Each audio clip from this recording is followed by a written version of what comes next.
Bonjour tout le monde, on est déjà en octobre, hein, pour celui qui ne savait pas. Mais on le sent dès qu'on va dehors quand même. La température, c'est plus tout à fait ça. Hein. Il y a un peu de pluie quand même, moi j'ai quand même eu une vingtaine de litres. Ça fait du bien. Bon, maintenant, il ne faut pas que ça dure trop longtemps. Il y a des régions qui sont plus gâtées que nous, je trouve, personnellement. Nous, on est souvent tombé en dehors des pluies. Mais bon, là, on a été servi. En tout cas ici. Moi, j'entendais à quelques kilomètres de chez nous, ils n'en ont eu que 10. Donc c'est pas l'endroit. Voilà, donc quelques informations. Les fournitures, on va commencer par ça. Donc les feuilles sont imprimées, les prix sont plus ou moins la même chose que l'année passée, donc c'est toujours le même fournisseur de l'année passée, c'est-à-dire DCM, parce que notre ancien ne voulait plus nous livrer, notre commande n'était peut-être pas assez importante, je ne sais pas trop. Mais bon, il y avait eu des changements de direction et tout ça. Ça c'est pour la petite histoire. Donc il y a le terreau horticole. C'est étonnant quelque part. On va devoir mettre de l'huile. Hein. C'est étonnant quelque part que ça coûte plus cher que celui de semis et de bouturage. Il est un petit peu plus grossier comme ça, ce qui n'est pas mauvais, hein, parce qu'il retient de ce fait-là un peu plus l'eau et il est un peu plus drainant.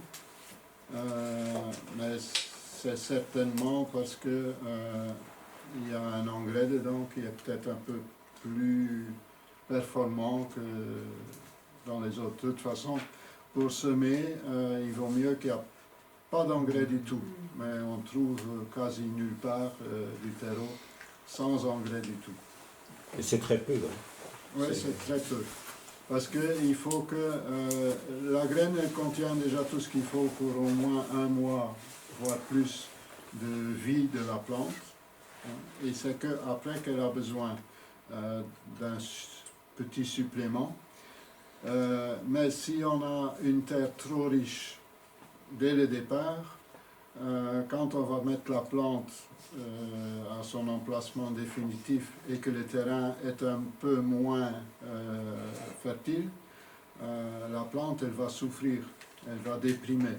Tandis que le contraire, si elle sort d'un endroit un petit peu moins riche et qu'elle va dans une terre de jardin, normalement, si vous avez fait ce qu'on préconise, c'est-à-dire mettre toujours les couvertures du sol, etc., tout recycler sur place, etc., normalement votre sol est plus riche que le terreau dans lequel qu'ils ont poussé.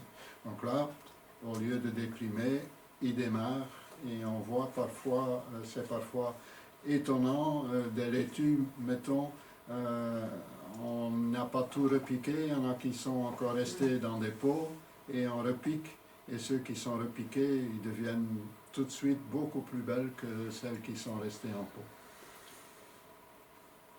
Voilà, donc c'est 15 € pour un sac de 60 litres, hein. C'est pas 40 litres non plus. Hein. Donc Ouais, souvent dans le commerce, c'est moins. Hein. Ouais, c'est souvent 40 litres. Mais c'est vrai que c'est des produits de qualité. Ouais. C'est pas très bon marché, c'est pas très cher, mais il faut voir aussi la quantité. Hein. Donc 60 litres pour balcon et terrasse, donc là ça doit être une adaptation un peu aussi à l'engrais qui est dedans. Donc là c'est 13,50, donc c'est moins cher que le terreau horticole. Et semis et bouturage c'est 13,50 aussi, donc à chaque fois 60 litres. Les algues marines maintenant on a plus en 40 kg pour les granulés, on l'a en 20 kg, ce qui n'est pas plus mal je trouve, pour porter et tout ça. Donc là c'est 10 € pour 20 kg, l'année passée c'était 19 € je pense pour 40 kg, donc c'est un tout petit peu plus cher, mais bon. Les algues marines en poudre, là c'est 12 € pour 20 kg. Ce qui est un peu étonnant, parce que je ne sais pas si c'est pas avec la poudre qu'ils font les granulés. Enfin, c'est comme ça. Mais ils sont capables de retransformer hein, en granulé Ouais. dans un moulin à café. Hein. Ouais. Mais bon, s'il y a 20 kilos à transformer. Non, mais je pense que le produit en granulé se vend plus facilement parce que ça s'épand plus facilement. Ouais. Mais l'usage que nous on en fait, nous on utilise aussi la poudre pour poudrer les légumes, les feuilles. Sur les feuilles. Et ça n'est pas très courant dans les habitudes. Chez des l'autre jardinages. fournisseur, on ne savait même plus en avoir. Non. Parce qu'ils n'en vendaient pas assez, donc ils ne faisaient plus. Je l'ai dilué dans l'eau et je l'ai laissé évaporer, sécher. Ah ouais. Et quand on le prend et qu'on fait ça, ça tombe en poudre. Ah ouais. Les granulés. Et pour la pelouse, c'est l'idéal, hein, pour monter le pH un peu de la pelouse et avoir une belle pelouse verte qui est drainante parce que ça flocule la terre, surtout l'argile. En plus, les vers de terre adorent venir manger, donc du coup ils montent, ils descendent, ils montent, ils descendent. Donc ils aèrent le sol, quoi. Voilà, donc ça, on a de retour. Engrais organique, là, il y a un changement. Ce n'est plus le magnésium qui est en quatrième, c'est la silicium, ou je ne sais pas trop. Mais il y a plus aussi de potasse, ce qui est quand même fort intéressant et important. C'est la potasse qui coûte toujours assez cher, mais qui donne un bon goût, une bonne santé et des belles colorations aux plantes. Hein, donc la magnésie aussi, hein, c'est important quand même, mais bon, là il n'y a plus de... On le trouve dans les algues marines. Hein. Ouais. Et éventuellement un petit peu dans les cendres de bois, mais c'est plus aussi la potasse. Mais le silicium fait que la potasse est plus facilement assimilable par les plantes. Tandis que le magnésium est surtout aussi pour développer davantage les racines. Donc, les deux sont importants, c'est dommage qu'ils n'ont pas rajouté les deux. Mais bon. Il existe aussi la chaux magnésienne qu'on dit, hein. Donc c'est de la chaux. Faites attention quand même, si vous mettez trop de chaux, votre pH il monte peut-être trop haut. Voilà. Donc il y a la lave, c'est comme les autres années, c'est des petits morceaux d'un demi-centimètre à peu près. Et l'année passée, ça n'était pas dans la liste. Hein. Ah C'était oui. des choses qu'on avait Ça a été oublié. rajoutées après, non Parce que ça a déjà été dans la ouais, liste. mais on l'a su qu'on pouvait l'avoir, donc du coup... Ah ouais. Mais ici, on l'a mis sur la liste, donc comme ça, c'est accessible à tout le monde. Hein. Donc la lave, c'est surtout celui qui cultive en pot pour faire un fond de drainage. Et si c'est des plantes qui n'ont pas besoin de beaucoup d'eau, mélangées dans le sol. Mais sachez que dans l'horticole, là, le terreau horticole et même dans les toits, il y a déjà de la lave, mais en poudre. Et la lave, donc ça, on n'avait pas dans les terreaux de l'autre fournisseur. La lave est importante parce qu'elle contient beaucoup d'éléments minéraux et tout ça. Hein. La lave, ben, c'est le magma de la terre qui a durci et qu'on a broyé. Donc ça contient beaucoup d'éléments. C'est ce qui est intéressant. Comme les algues marines en contiennent beaucoup aussi. Mais c'est certainement pas les mêmes. Et pour le drainage, il y a quoi la pouzzolane, hein, qui est en dessous. C'est deux choses Ah différentes. oui, Hein. mais je me suis... Non. Donc la pouzzolane, ça sert à Et mettre qu'est-ce au que fond des j'avais jardinières. Bah oui, et la lave... Oui, mais j'avais lu poudre d'os et non. Non. Et la poudre Donc la lave, c'est vraiment de la poudre de roche, donc d'origine volcanique. Donc ça apporte des minéraux supplémentaires. Je me suis trompé, un peu on va là. Donc la poudre d'os, c'est 3 kilos, c'est 12 €. C'est quand même cher, je trouve. Mais bon. C'est surtout de la phosphate hein, qu'il y a là-dedans.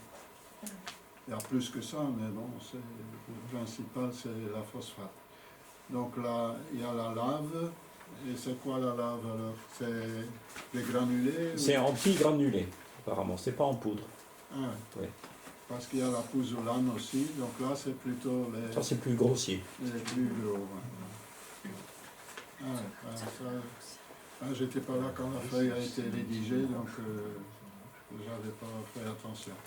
Le fumier séché vache, poule, cheval, Donc 18 kg pour 15 €. Antilémas phosphate ferrique, 1 kg pour 14,50. Et la pouzoulane, c'est des sacs de 20 litres pour 10 €. Donc c'est plus la pouzoulane, alors qu'on met comme fond de drainage et qu'on peut mélanger aussi dans la terre, ou alors la lave pour mélanger dans la terre. Voilà, donc la commande doit être rentrée pour la prochaine réunion, c'est-à-dire le 2 novembre. Ça c'est Date limite. date limite parce que c'est déjà une livraison pour le 15 novembre. Donc il faut que nous on calcule combien qu'il faut commander, que ça part chez le fournisseur, que lui sait prépare la prévoir commande. et préparer et ramener sur place. Donc c'est de retour à la ferme Nice comme l'année passée. Ce n'est plus à la ferme Saint-Acaire. La ferme Nice est quelque part moins accessible à tout le monde. Comme notre autre fournisseur livrait toujours le vendredi soir pour le samedi matin, bon là ça allait. Mais ici on ne savait pas trop comment il livre et il livre quelques jours plus tôt. Donc si ça traîne comme ça dehors à la portée de tout le monde, c'était un peu risqué que... Ouais, les sacs prennent des jambes alors. Ouais. Ça, je ne pense pas qu'on a eu le cas, mais c'est un risque. Tandis que là, on a une cour Fermée, donc. fermée. Il le rentre même, parce qu'il y a un Clark, le fermier, il le rentre même en attente dans son hangar. Si jamais il pleut, je pense qu'on pourra se mettre dans l'entrée de l'hangar aussi. Donc c'est un fermier qui fait aussi du maraîchage un peu. Ouais. Donc si jamais voilà, vous avez l'occasion, il y a un petit magasin là dans l'enceinte de la ferme. Ça lui ferait plaisir aussi qu'on fasse un petit tour là pour. Et c'est vrai que moi je vais chercher par exemple mes pommes de terre là. Et bon, Il est surtout spécialisé dans les pommes de terre. Ouais, Il fait pommes de terre, carottes, navets. céleri rave souvent. Oui, quand il y en a. Potirons, Donc, courgettes. les oignons, échalotes aussi. Donc, Aussi. tout ça, ça dépend s'il a bien réussi ou bien pas. Donc c'est quelqu'un qui essaie de faire le plus propre possible. Donc allez, c'est je pense quelqu'un que- qui venait ici depuis 30 ans ou 40 ans. Donc il a appris beaucoup de choses aussi à Gilbert et mis en pratique. Donc on voit aussi chez lui, ben, les herbes sauvages sont parmi les légumes. Hein. C'est pas un truc pulvérisé à fond pour... Donc ils essayent le moins possible. Mais bon, comme c'est leur gagne-pain, ils doivent parfois quand même intervenir, mais ils essayent de limiter ça. Donc je crois qu'il faut aussi encourager un peu les fermiers qui subsistent encore ici dans la région mauconoise.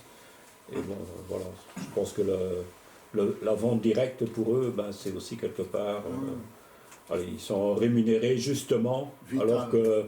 Oui, parce que quand ils doivent faire appel à des centrales d'achat de pommes de terre, les frites là et tout ça, ben voilà, eux, ils ont vraiment le minimum et voilà. On a entendu hein, que les contrats c'est parfois très précaire. Et ils ne respectent pas toujours le contrat qu'ils donnent. Ben, si le contrat est respecté, mais quand il y a beaucoup de production, ils n'ont pas la possibilité de leur vendre. Et s'ils ne respectent pas la quantité produite, eh ben, ils ont des amendes. Donc c'est vraiment compliqué pour eux. Hein. Donc je pense que vraiment si on sait leur faire plaisir en achetant directement chez eux, et puis le contact avec le producteur, c'est toujours utile. Intéressant. Sachez que maintenant on ne peut plus mettre de la poudre anti-germinative.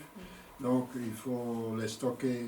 L'idéal c'est en dessous de 7 degrés, surtout dans le noir. Voilà. Et puis je crois que quand c'était il y a une quand ferme. même des germes, les enlever le plus vite possible. Sinon ils frippent.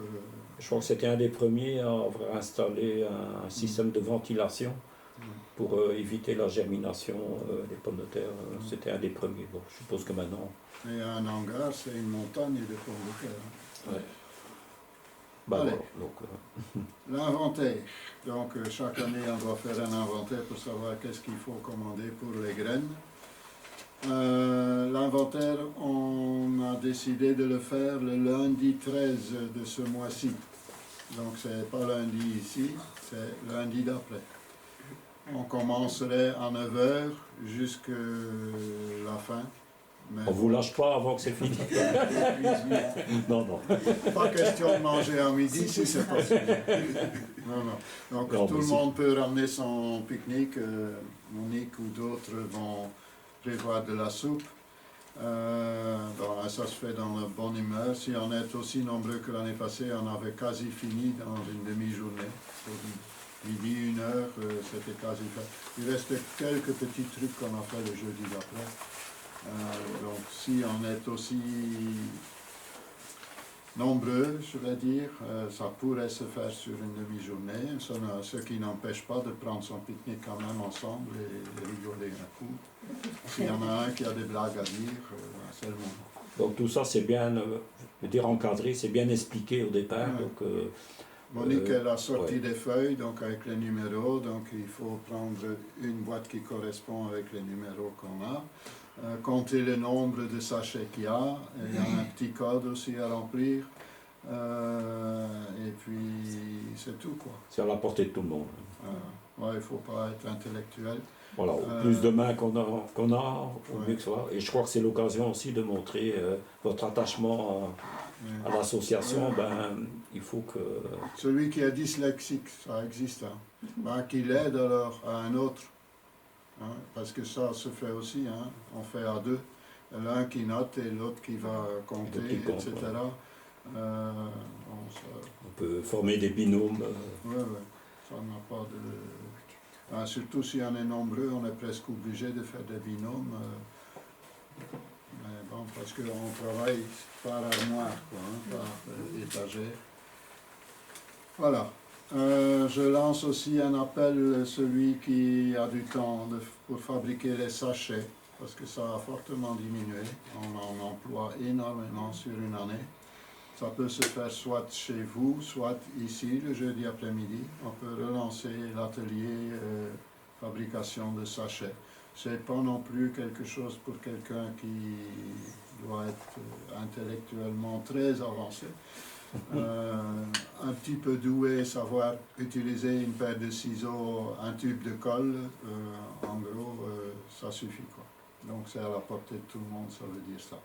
Donc c'est un moyen aussi, maintenant la météo n'est pas toujours au top, donc de passer un temps agréable, une après-midi agréable ici, ou une soirée à la maison, pendant qu'on regarde la télé. Donc on peut recycler son papier du moment qu'il y a une face vierge où on peut inscrire après les coordonnées de... Et si quelqu'un n'a pas de papier, on peut en fournir. Il y a même des enveloppes tout plein aussi qu'on peut couper. Il n'y a que là qu'il y a toujours un trou, donc soit il faut coller, parfois on replie, on met une agrafe. Mais moi j'aime bien des sachets pas trop grands, parce que de plus en plus on a diminué un peu la quantité qui est dans les sachets. Pas la qualité, mais la quantité, parce que souvent on a des graines en trop. Hein. Donc ça ne sert à rien non plus. Et aussi, on ne sait plus avoir, comme du temps de Gilbert, des sachets de 1 kg, de 500 grammes, etc. Et on ne trouve plus de fournisseurs. Et aussi, on n'a plus non plus assez de distribution pour prendre des quantités aussi grandes, quoi. Donc en fait, on a misé plus sur la diversité, donc avoir un grand nombre de variétés, au lieu d'avoir, par exemple, une variété de poireaux, mais voilà, qu'il n'y en a qu'une, donc on préfère avoir 10 ou 20 variétés de poireaux, au lieu de... Mais voilà, les quantités, donc les prix sont un peu différents. Voilà, donc ça c'est pour les sachets. Jardin ornemental, donc on a une réunion le 24 de ce mois-ci, de 18h à 19h30, donc c'est ici dans le local. La réunion du mois de novembre, on a déjà programmé aussi, ça serait le 7 novembre. Et puis en décembre, ça sera la petite fête de Noël, mais ça on n'a pas encore défini la date. Ça ne sera pas le 25, hein, je vous rassure. Voilà. Jardin ornemental. Donc maintenant aussi, mais ce n'est pas encore tout à fait fait, on va lancer un crowdfunding, en français un financement participatif pour l'achat de la maison.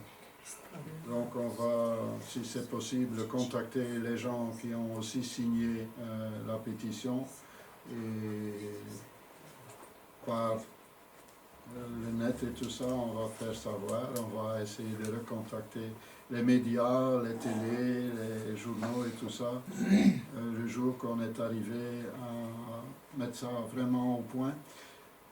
Pourquoi qu'on ne l'a pas fait auparavant? Parce qu'on ne se sentait pas capable de faire ce genre de choses-là. Maintenant, on a quelqu'un qui s'y connaît un peu, qui vient nous aider le jeudi en fin de journée un peu avec Monique et qui nous aide à préparer ça. De notre côté, on fait notre possible aussi de diffuser l'information. Ouais, disons qu'ici au mois de septembre, on a été pas mal sollicité à différents endroits pour représenter l'association. Donc il y avait la semaine des jardins-forêts, donc on a été visiter des jardins, mais aussi à la clôture, ils ont fait un très bel hommage aux fraternités ouvrières avec la présentation d'un petit film sur Gilbert et Josine.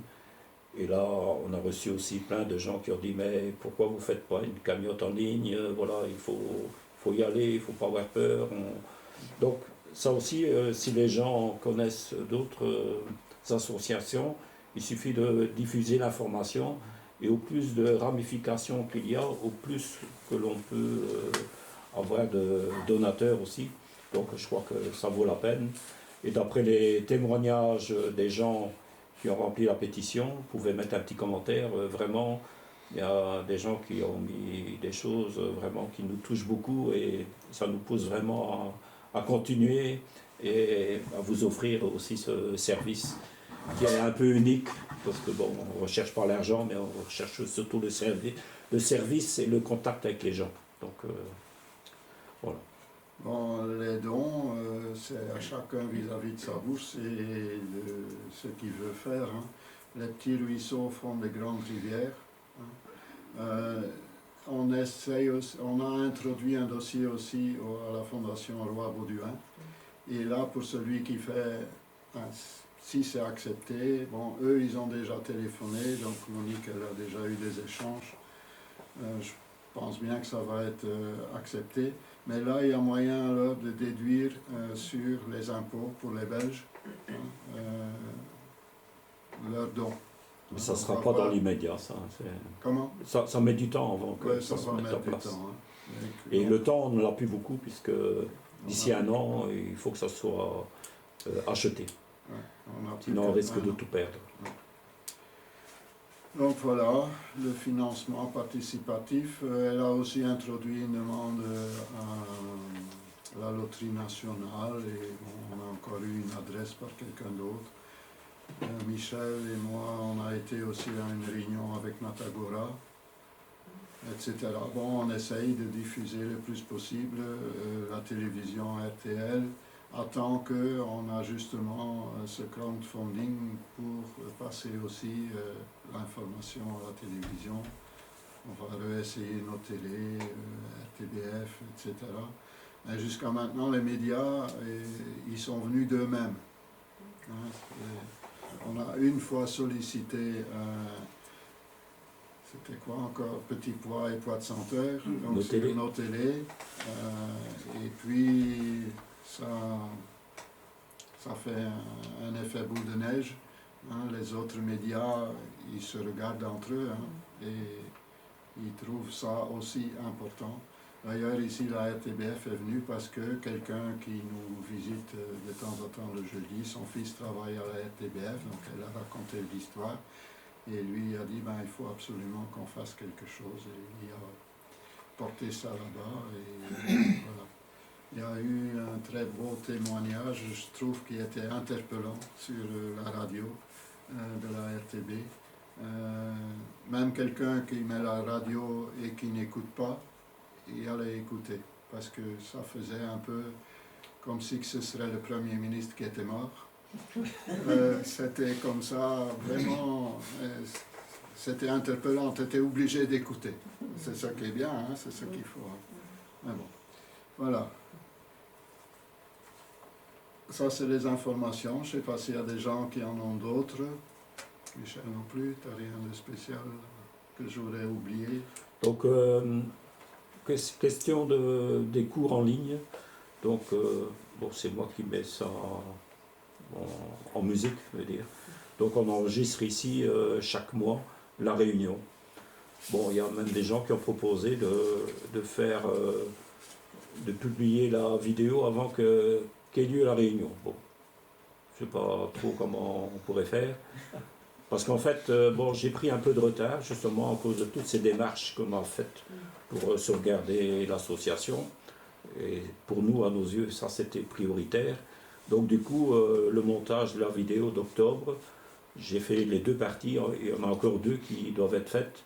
Donc, du coup, je vais les faire plus tard. Donc, ici, je vais m'atteler à faire le montage de la vidéo de novembre, puisqu'il y a quand même les fournitures et tout ça à commander. Voilà, il y a des informations. Donc, on sera à nouveau un peu en phase avec ce qu'il y a à faire pendant le mois. Donc, c'est vrai qu'en publiant à la fin du mois, par exemple d'octobre, ce qui doit être fait en début d'octobre, c'est un peu un non-sens, mais on veut aussi qu'il y ait les questions que les gens posent ici sur place.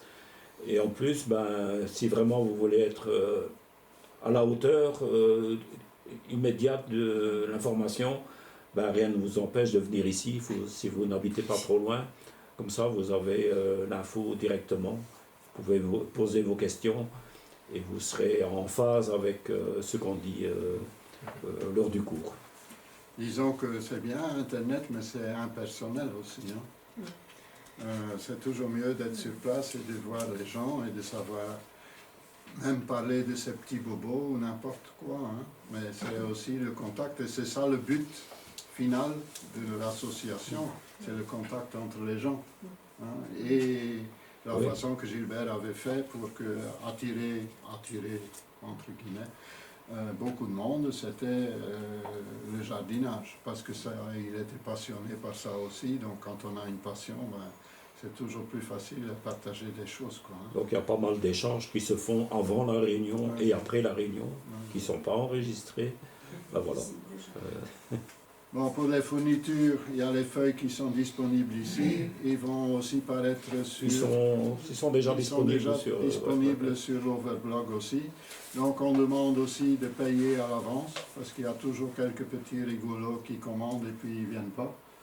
Hein, donc, et nous, après, ben, on trouve bien quelqu'un pour acheter, parce qu'il y en a toujours qui n'ont pas su qu'il fallait commander, ou qu'ils arrivent trop tard pour commander. Il faut bien se dire qu'on ne peut pas laisser les marchandises là chez le fermier non plus, parce que lui a aussi besoin de sa place pour ses activités à lui. Donc nous autres, pour aller réceptionner ce qu'on a commandé, c'est uniquement le 15 novembre entre 9h30 et 11h30, là-bas sur place. Bon, maintenant, s'il y a une petite exception pour quelqu'un qui n'a pas besoin d'une grosse commande et qui habite à 300 km d'ici, ben, on peut toujours ramener l'un ou l'autre sac et le mettre dans le couloir. Hein. Mais bon, en principe, il faut absolument venir entre 9h30 et 11h30 parce que, bon, comme j'ai déjà dit aussi, se déplacer de Bruxelles pour un sac de terreau que tu gagnes 2 ou 3 euros, est-ce que ça vaut vraiment le coup en pollution et tout. Voilà. Donc chacun doit avoir un petit peu ses possibilités. Si vous ne savez pas venir vous-même, ben, il faudra s'arranger avec quelqu'un d'autre pour le faire à votre place aussi. Bon, bien sûr, le plus que la commande est importante, le plus qu'on aura des relations plus aisées avec notre fournisseur aussi. Donc voilà, il y a les deux qui jouent.